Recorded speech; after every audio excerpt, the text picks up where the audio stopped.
Simba India का number 1 premium beer brand है। जब वो हमारे पास में आए तो वो अपनी पूरी की पूरी ऑपरेशन को डिजिटलाइज करना चाहते थे। जो ये बिजनेस है वो बहुत ज़्यादा कैश फ्लो का बिजनेस रहता है, राइट।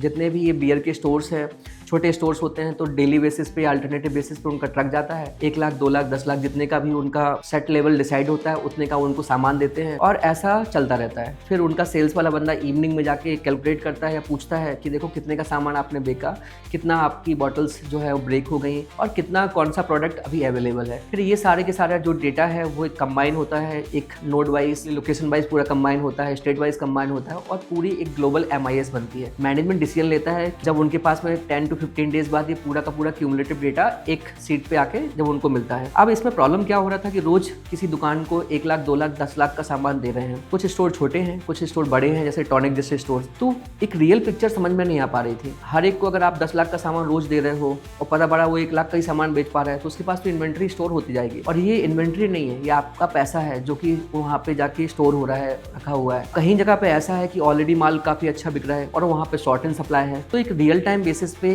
कोई भी इंसाइट नहीं था, which we kind of reduce building AI based native solution. Mobile app बनाया जिससे रियल टाइम बेसिस पे उनके सेल्स वाली टीम को अपडेट मिला कि अच्छा इसके पास इतनी इन्वेंट्री है, ये इतना बेच पा रहा है। जो जितना बेच पा रहा है उनकी उतनी सीलिंग हमने कैप कर दी है। हमने कहा कि अगर उतना सामान देना चाहिए स्टोर पे जितना उसको सेल करने की कैपेसिटी है।